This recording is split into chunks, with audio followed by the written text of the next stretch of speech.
പ്രശ്നങ്ങളായി തന്നെ നിൽക്കുന്നുണ്ട്. ഒരു പ്രാഥമിക ചർച്ച യുഡിഎഫിനകത്ത് നടന്നിട്ടുണ്ടാവും. അപ്പൊ എന്താണ് ഒരു മൃദു സമീപനം ഉണ്ടോ, അല്ലെങ്കിൽ എന്താണ് അൻവറിന്റെ ഇതിനു വേണ്ടി കാത്തു നിൽക്കുകയാണോ?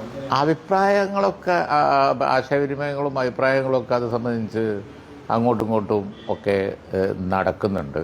പക്ഷേ ഔദ്യോഗികമായി ഒരു തീരുമാനം അത് സംബന്ധിച്ച് കോൺഗ്രസോ ലീഗോ UDFോ എടുത്തിട്ടില്ല.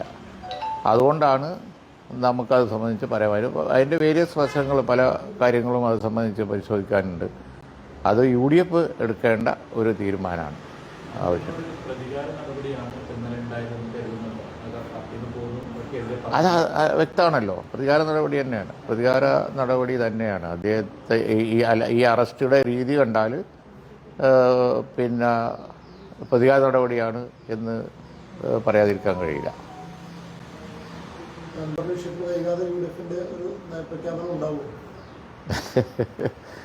ചർച്ച ചെയ്തിരിക്കേണ്ട തീരുമാനത്തെക്കുറിച്ച് ഞാൻ ഒറ്റയ്ക്ക് പറയുന്നത് ശരിയല്ലല്ലോ. ചർച്ച ചെയ്ത് എടുക്കേണ്ട ഒരു തീരുമാനം, അതിന് പല വശങ്ങളും ഉണ്ട്. UDF പിന്നെ ആ വിഷയം ചർച്ച ചെയ്യാനുള്ള സാധ്യത ഉണ്ട്. പ്രതിപക്ഷ നേതാവിനോട് സംസാരിച്ചിരുന്നു, ശ്രീ രമേശ് ചെന്നിത്തലയോട് സംസാരിച്ചിരുന്നു, KPCC നേതാക്കളോട് ഇതിൻ്റെ ഇടയിലൊക്കെ പല പ്രാവശ്യം സംസാരിച്ചിരുന്നു. ഞങ്ങൾ പാർട്ടിയിൽ ഇത് സംബന്ധിച്ചുള്ള ചർച്ച വന്നിരുന്നു. പാർട്ടി തന്നെ ഇല്ലേ, ഇപ്പോൾ പ്രക്ഷോഭം മലപ്പുറം ജില്ലാ കമ്മിറ്റി ആലോചിച്ചു.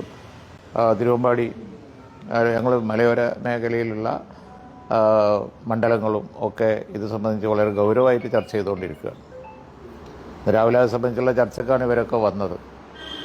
അപ്പോൾ അതുകൊണ്ട് തന്നെ വളരെ സീരിയസ് ആയിട്ടാണ് മലയോര മേഖലയിൽ ജീവിക്കുന്ന ജനങ്ങളുടെ, കുടിയേറ്റ കർഷകരുടെ, ആദ്യ അവകാശം ഉണ്ടായിരുന്ന ആദിവാസികളുടെ, ജനങ്ങളുടെ മൊത്തത്തിലുള്ള ആ പ്രശ്നത്തെ വളരെ ഗൗരവമായിട്ടാണ് പാർട്ടി കാണുന്നത്.